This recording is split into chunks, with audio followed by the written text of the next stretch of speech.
When you think of Vikings, you probably think of fierce seafaring warriors holding up to coastal cities and wreaking havoc. History books are littered with terrifying accounts of Viking hordes ravaging and raiding, striking fear in the hearts of whoever was unlucky enough to get caught in their crosshairs. What might not come to mind when you think of the Vikings are lavishly dressed bodyguards serving the Byzantine Emperors in Constantinople. Welcome back to Nutty History. Today, we're exploring the Varangians, the Viking guards of Rome. Viewer discretion is advised for this video, as some of this video may be offensive or disturbing. We, the makers of this video, in no way support or condone the actions of the subjects featured.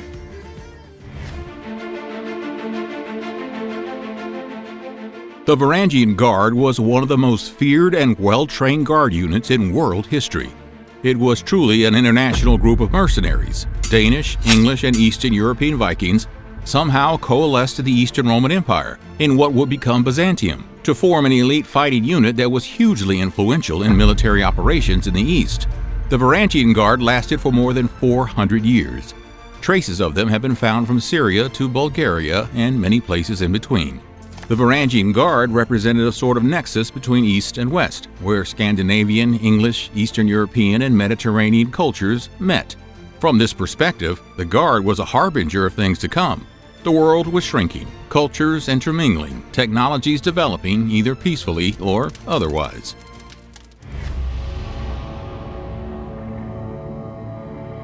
By the middle of the 9th century, the Vikings had, with the help of the Slavic, Finnish, and Baltic tribes of the region, formed a state called Kievan-Rus. Now, debate swirls around whether or not it was the Vikings who established the Volga trade route or whether it was the Slavic tribes already inhabiting the region. Debate also swirls around the origins of the Rus state and the origins of the name itself. While Arab sources describe the Rus as Turkic, other sources describe them as very much Viking. One of the most widely circulated stories comes from a text called the Russian Primary Chronicle, a history compiled in Kiev by monks around the turn of the 12th century. According to the Chronicle, Kievan-Rus was founded by a Viking named Oleg, who ruled Novgorod close to modern-day Estonia near the Baltic Sea. He quickly shifted the capital of Kiev, which he considered to be more strategically located. Oleg is described vaguely as a kinsman of a leader named King Rurik, whom he succeeded. Rurik is a figure shrouded in mystery. He apparently had journeyed to Novgorod in the 860s and was a key figure in establishing a Viking presence in the region. More evidence supporting the Viking founding of Kievan-Rus comes from the name itself. Linguistically, Rus is thought to derive from Ruotsi, the Finnish word for Sweden. There are a couple of other interpretations of the origins of the word.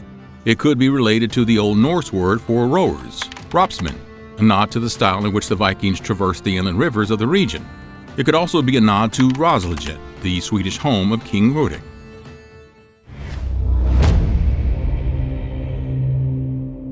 Varangian derives from the Old Norse word meaning sworn companion and was used widely throughout Eastern Europe to refer to the giant intimidating warriors from Scandinavia.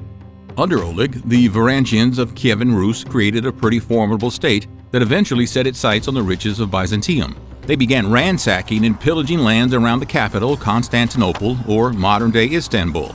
The upstart Varangians pose as an outsized threat despite their relative lack of civilized infrastructure and manpower compared to the mighty Byzantines, who were at that point in time one of the most powerful empires in the world. According to the writings of Photius I, a leading Orthodox church in Constantinople around this time and a faithful man to God who eventually became a saint, the Varangians were a dreadful bolt fallen on us out of the farthest north, a thick, sudden hailstorm of barbarians who had burst forth. The Byzantines, the Vikings of the East, were nothing to mess with. Oleg and his warriors were playing with fire, though. Byzantium had a lot more resources and a military machine that was far more powerful. Yet instead of using it, the Byzantines decided on diplomacy and religious conversion instead. After successive Varangian attacks on the rural outskirts of Constantinople, Byzantine Emperor Leo IV sent missionaries into Kievan-Rus instead of soldiers. Oleg and Leo agreed to a treaty called the ROMAN-RUS Treaty. It included a naval pact that guaranteed Rus's protection of Byzantine ships along waterways and vice versa. It also created a strong military alliance and allowed the Varangian warriors to serve in the Byzantine military and reap the lucrative spoils of war that came from fighting in one of the world's most powerful military machines. It was a powerful alliance. Almost before the ink had dried on the Treaty of 9/11, more than 700 Varangians joined up with the Byzantine forces to help invade Crete. The whole thing was part of a larger Byzantine effort to deal with the strengthening tide of northern barbarians descending upon the Mediterranean for the past 800 years. Invasions from the Germanic tribes like the Goths had plagued Rome from as early as 100 AD, and they eventually helped contribute to its downfall. By the time of Byzantium, the Rome we think of as Rome had already split into East and West, and the West had basically fallen apart into warring city-states. What was left was in the East, modern-day Turkey, Greece, Bulgaria, and parts of Syria and the Levant. The Eastern Roman Empire, which has since been referred to as Byzantium by historians to distinguish it from the Latin-speaking Roman Empire centered around the city of Rome in the West, was able to stick around for longer in part because of smart foreign policy moves like the treaty with the Varangians of Rus.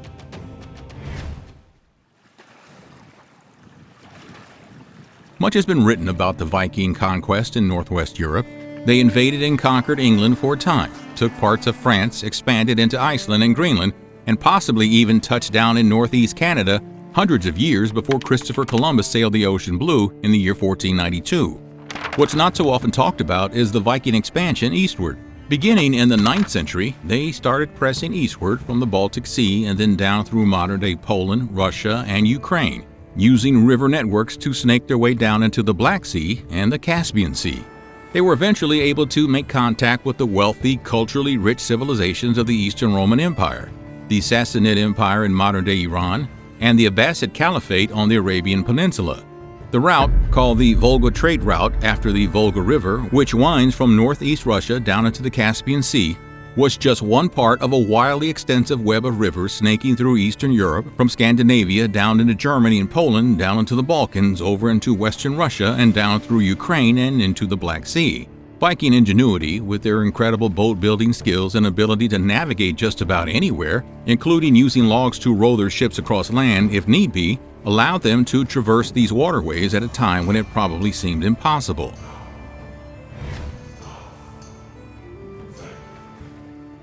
By 980, Vladimir I, also known as Vlad the Great, had risen to power in Rus and began making moves that the new Byzantine Emperor, Basil II, didn't like.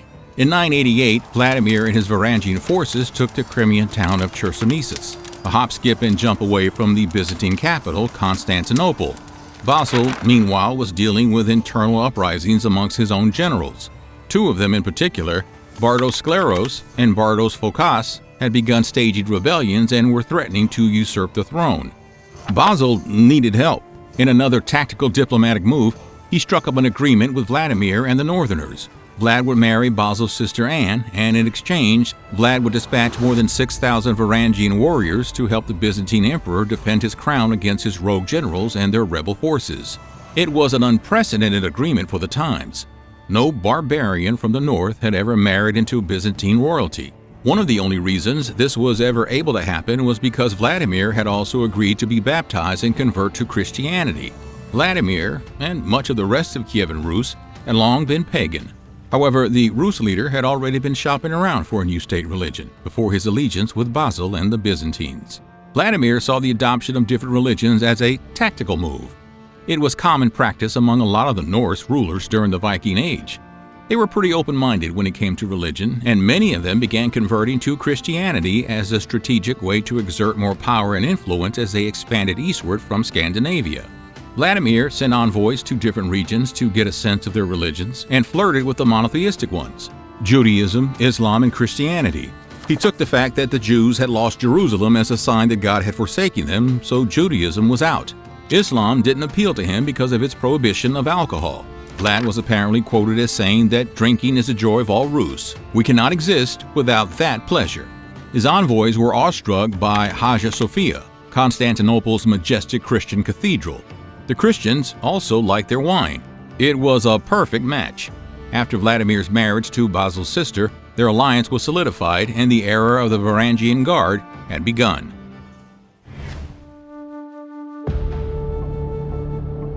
The Varangian Guard became a permanent staple in the Byzantine courts, where they served the emperor without hesitation. They were instrumental in helping the empire maintain control of its territories and had amassed a ton of warrior reputation and struck fear in the hearts of anyone who they went up against. After Basil II's death in 1032, the Guard began to change. Many of them had become pretty wealthy. They were all paid and held up by Byzantine royalty as elite soldiers who deserved to be compensated for their loyalty and skill. The prospect of wealth and honor that became synonymous with the Varangian Guard began attracting Norsemen from far and wide. Some notable Varangian guardsmen included Harald Hardrada, a Norwegian who became so rich serving the Guard that he went on to become the King of Norway. There was also a guy named Bolli Bollason, an Icelander who returned home in such lavish clothing and jewelry that his countrymen gave him the nickname Bolli the Elegant. The guardsmen were apparently able to amass so much wealth due to a weird law that allowed them to clean out the emperor's treasury whenever he died or was replaced, and this happened pretty frequently over the years. In the 100 years after Basil II's death in 1032, there was, on average, a new emperor every 7 years. Eventually, even Anglo-Saxons got in on the action. Many warriors had been forced out of England when it was conquered by the Normans in 1066, and they found a new home amongst the rank of the Varangian Guard in Constantinople.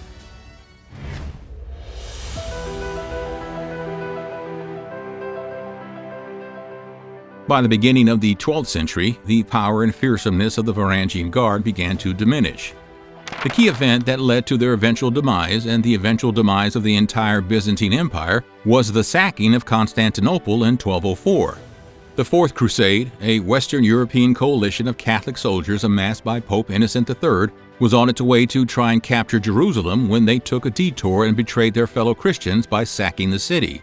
Constantinople and Byzantium would eventually recover, but the empire was a shell of its former self, and so were the Varangian Guards. Their roles shifted from fierce warriors to idling guards who stood guard around the city's palaces and prisons. In 1453, the Ottomans defeated the Byzantine Empire for good, and with it, the era of the Varangian Guard was finished. They served Constantinople faithfully for nearly 500 years.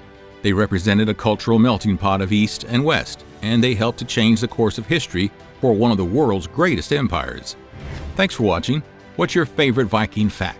Let us know in the comments, and don't forget to like and subscribe for more Nutty History.